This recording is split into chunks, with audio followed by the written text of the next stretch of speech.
ახლა ვისაუბრებთ მომხმარებლის უფლებებზე, იმ პრობლემებზე, რომლებსაც მოქალაქეები ყველაზე ხშირად აწყდებიან და იმ მექანიზმებზე, რომლითაც მათ არაკეთილსინდისიერი გამყიდველებისგან თავის დაცვა შეუძლიათ. ჩვენი სტუმარი ამათ ამაროვი, კონკურენციისა და მომხმარებელთა დაცვის სააგენტოს მომხმარებლის უფლებების დაცვის დეპარტამენტის უფროსის მოადგილე, რომელიც აგვიხსნის, როგორ მუშაობს სააგენტო, რას აჩვენებს მიმდინარე სტატისტიკა და რა უნდა იცოდეს თითოეულმა მომხმარებელმა საკუთარი უფლებების დასაცავად. დილა მშვიდობისა. მოგესალმებით. პირველ რიგში დავიწყოთ ალბათ აუხსნათ ჩვენს მაყურებელს თქვენი სააგენტოს ფუნქციების შესახებ და როდის უნდა მოგმართოთ მომხმარებელმა. კი ბატონო. მომხმარებლის კონკურენციისა და მომხმარებლის უფლებების დაცვის სააგენტო არის სახელმწიფო უწყება და სახელწოდებიდან გამომდინარე ზრუნავს კონკურენციის ჯანსაღ კონკურენციაზე საქართველოში იმისთვის რომ მოვაჭრეებმა და ბიზნეს სუბიექტებმა ხელოვნურად არ გაზარდონ ფასები ან რამე განმშეუსაბამო შეთანხმება არ დადონ ერთმანეთში. და მეორე მხრივ 2022 წლიდან ახალი ფუნქცია დაემატა ჩვენ სააგენტოს, ეს არის მომხმარებლის უფლებების დაცვის ფუნქცია.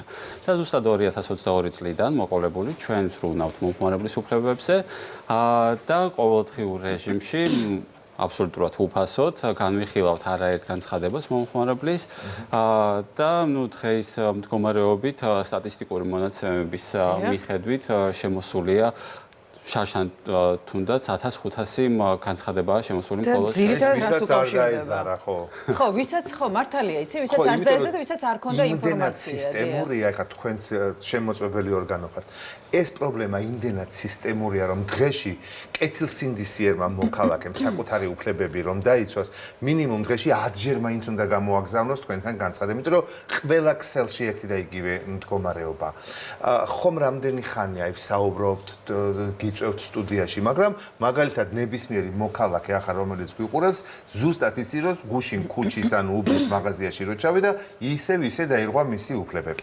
ნინო, კითხვა დავაგზავნე. მართლა ერთ ქვაბში ყოველას ვერ მოუხარშავთ, რა თქმა უნდა. უმეტესობა 90% ასე. არაკეთილსინდისიერი გამყიდველებისგანო თავის დაცვა.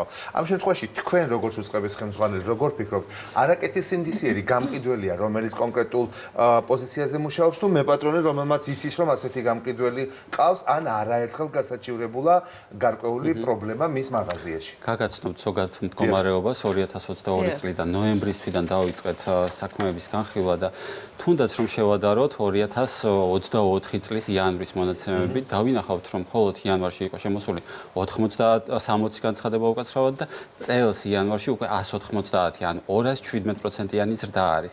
მაგრამ ეს არ მიანიშნებს იმაზე რომ მაინც დარღვევებია ან აქამდე არ იყო და ახლა არის ალბათ უფრო ცნობიერების ამაღლების მიმართულებით. კი ბატონო, როდესაც ჩვენ დავიწყეთ მუშაობა ამ მიმართულებით, იყო ძალიან ბევრი პრობლემა და დღეს, როდესაც შევალთ ძალიან დიდ სავაჭრო ობიექტებში და კომპანიებში, აუცილებლად დავინახავთ, რომ გამოკრულია წესები და პირობები, რომელიც შეესაბამება კანონს, ჩვენ რეაგირება მოვახდინეთ თავის დროზე და დღეს მდგომარეობით შემიძლიათ ამომად გითხრათ, რომ დიდი კომპანიები დიდწილად მაინც მუშაობენ კანონის შესაბამისად. მაგრამ რაც შეეხება ამ ზრდას, ამ 3 წლის განმავლობაში არაერთი კამპანია ვაწარმოეთ, ჩავედით არაერთ ქალაქში და რეგიონებში შესაბამისად ცნობიერება ამაღლებულია და ამით არის გამოწვეული. ხო, ადამიანმა იცის თუ არ მოემსახურა პირობითად კარგად ან გასული პროდუქტი, მიაკითხავს დიახ და გააგზავნის. რა ტიპის დარღვევებია უფრო ხშირად? აი როშიან განაცხადებში. ძირითადად ითხოვენ დაზიანებული ნივთის შეცვლას ან შეკეთებას, როდესაც გამოიწერენ ან იყიდიან და მაინც უფრო ონლაინ გამოწერებზე არის? არა მარტო, 78% მოდის მაინც ონლაინ ვაჭრობაზე. კი ბატონო, დანარჩენი მოდის ადგილზე, უშუალოდ ადგილზე ვაჭრობის სეგმენტზე, მაგრამ ძირითადი არის დაზიანებული ნივთის შეცვლა შეკეთების მოთხოვნა, თანხის უკან დაბრუნება, ნაკლოვანი მომსახურების გამოსწორება და ასე შემდეგ, უსამართლო კომერციული. ადგილზე რა პრობლემებია? ადგილზე იგივე პრობლემები შეიძლება იყოს, ვიყიდეთ ნივთი, დავათვალიერეთ, წესრიგშია ყველაფერი, მაყოფილები ვართ და მივიტანეთ სახში, მაგრამ აღმოვაჩინეთ, რომ მეორე ან მესამე დღეს გაგვიფუჭდა ტექნიკა. აი თქვენი მონაწილეობით, პროცენტულად რო შევხედოთ, პირობითად 1500 განაცხადიდან რამდენი დაკმაყოფილდა მომხმარებლის სასიკეთოდ? ამ მხრივ ძალიან საამაყო მონაცემები და სტატისტიკური მაჩვენებლები გვაქვს. 90%-ზე მეტია იმ მომხმარებლების და განცხადებების რაოდენობა, ვისი განცხადებაც და მოთხოვნაც დაკმაყოფილებულია. და აქვე გეტყვით, რომ ძირითადად ვინც მოგმართავს პრობლემით და ხვდებიან და იციან, რომ მათი უფლება დარღვეულია. როდესაც ჩვენ მივიღებთ ნივთს და აღმოჩნდება დაზიანებული და მოვაჭრე უარს გვეუბნება შეკეთებაზე ან შეცვლაზე, აქ არ გვჭირდება კანონის ცოდნა სიღრმისეული, ჩვენ ხვდებით, რომ ჩვენი უფლება ირღვევა. ამიტომ ძირითადად განცხადებების 90%-ზე მეტ შემთხვევაში მომხმარებელი მართალია და ჩვენ მოკმაყოფილებთ. აი როგორ ხდება მომხმარებელს, ვინც გვიყურებს ახლა რომ ავუხსნათ. პირველ რიგში სად უნდა მოგმართოთ, განცხადების ფორმა როგორ დგება და ეს ყველა დეტალი რომ გავუზიაროთ, აი ბოლო მომენტამდე.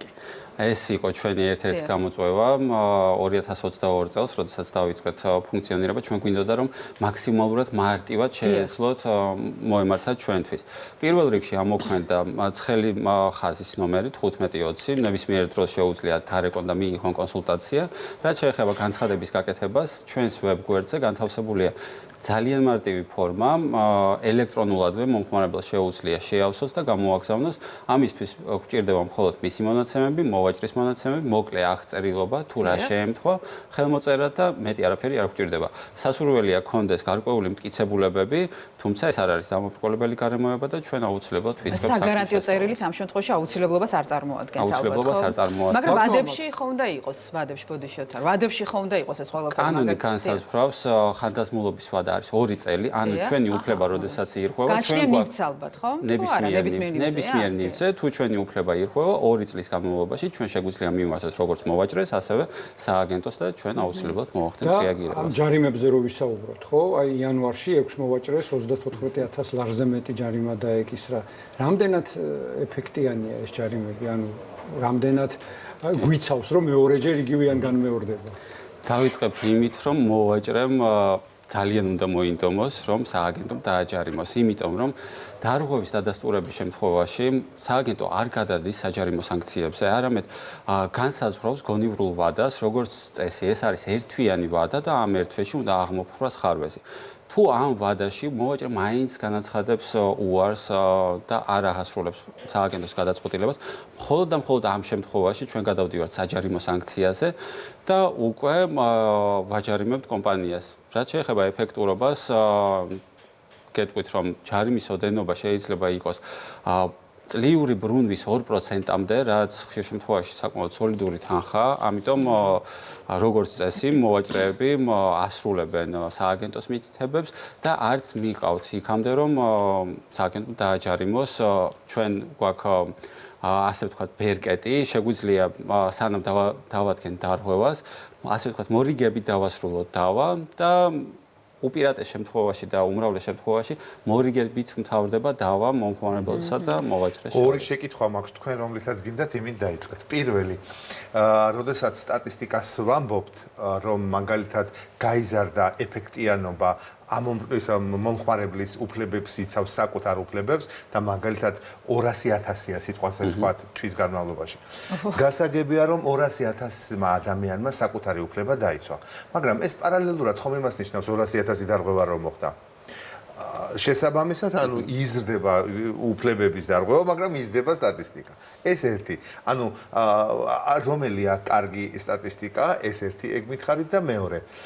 თუ გონევრულ ვადაში ერთი თვე არის და ამ ორი თვის განმავლობაში უწყება როგორ ხდება, რომ მაგალითად მე რომ გუში მაღაზიაში ჩავედი და სხვა ფასდაკლება წერია და მაინც ჩეკ რომ მომცეს, იგივე ფასი წერია, აი მან სად არის გონევრული თქვენს მიერ კეთილსინდისიერად მიცემული ვადის წესიერად გამოყენება. კი ბატონო, რაც შეეხება პირველ შეკითხვას, ანუ ამ დროს, როდესაც შემოდის განცხადება, პირობითად ერთი მომხმარებლის განცხადება შემოვიდა, ჩვენ არ ვსწავლობთ მხოლოდ და მხოლოდ ამ ერთ განცხადებას. ამ ერთი განცხადების საფუძველზე ჩვენ ვსწავლობთ ზოგად პოლიტიკას, თუ როგორ უდგება კომპანია სხვა მომხმარებლებს, როგორ იცავს კანონის მოთხოვნებს, შესაბამისად, ერთი განცხადებით შეიძლება შეიცვალოს მთლიანად სურათი, პოლიტიკა შეიცვალოს კომპანიის და სამომავლოდ ეს არის პრევენცია იმისა, რომ სხვისი უფლება არ დაირღვევა. რაც შეეხება ეხება მეორე კითხვას, როგორ ვაკონტროლებთ და როგორ ვამოწმებთ. ფასის მითითებაზე არაერთი განცხადება შემოსულა და არაერთი кейსი გქონია და როდესაც ჩვენ ვადგენთ დარღვევას ან თუნდაც მორიგებით ვასრულებთ დავას, სააგენტოს აქ იმის ბერკეტი, რომ განახორციელოს მონიტორინგი გადაწყვეტილების შესრულების.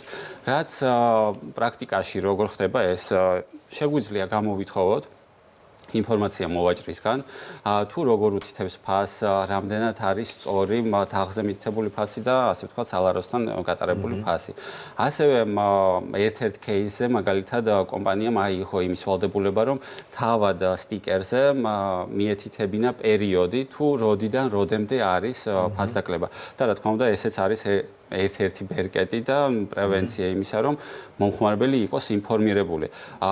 შეიძლება ყოველთვის იყოს ადამიანური ფაქტორი, როდესაც კონსულტანტმა ვერ მოასწრო და უშუალოდ ფასის შეცვლა, თუმცა ეს არის ძალიან კარგი გამოსავალი იმისთვის, რომ მიუთითოთ პერიოდი, როდიდან როდემდე იყო და ჩვენ გვეცოდინება, რომ დღეს მაგალითად ფასდაკლება უკვე დასრულებულია. მაგაზე მარკეტებში ხა თქვენს ჩვეულებრივ მომხმარებელი ხარ და როდესაც ფასი არ ემთხვევა მითითებული გატარებულთან, სულ გეუბნებიან რა ვქნათ ორნი მუშაობ და ვერ ვასწრებთ ეტიკეტების გამოცვლას ყოველდღიურად. კონსულტაცია ხო, ზოგადად კონსულტაცია ბრალდება, ვერ მოასწრო გამოცვლა. ხო, ბრალდებათ, არა და ეს ხო კომპანიის ან წარმოებლის ან მეპატრონის პრობლემაა და არა კონკრეტულად. ანუ ამ შემთხვევაში კონკრეტულ შემთხვევაში რადგან ვსაუბრობთ, რისი უფლება აქვს მომხმარებელს და აქვე რომ გავუზიაროთ ჩვენს მომხმარებელს ის სამი ძირითადი უფლება და ცოდნა, რაც უნდა გქონდეს იმისთვის, რომ შემდეგ უკვე თავი დაიცვა საჭიროების შემთხვევაში. რას დავაკვირდეთ? დიახ, რას უნდა დავაკვირდეთ ნივთის ყიდვისას. კი, ფასის მითითება ზოგადად ერთ-ერთი მნიშვნელოვანია და განმაპირობებელია, როდესაც ჩვენ ვყიდულობთ რაიმე ნივთს, ამიტომ რომ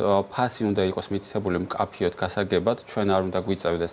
ფასის კითხვა ხშირად არის ონლაინ გვერდებზე ცნობილი კითხვა რა აღირს ინბოქსში მოგწერთ და პირადად ანუ ეს არის ცალსახად დარღვევა, არ უნდა უწევდეს მომხმარებელს ამ კითხვის დასმა, უნდა იყოს მითითებული როგორც ონლაინ, ასევე მაღაზიაში.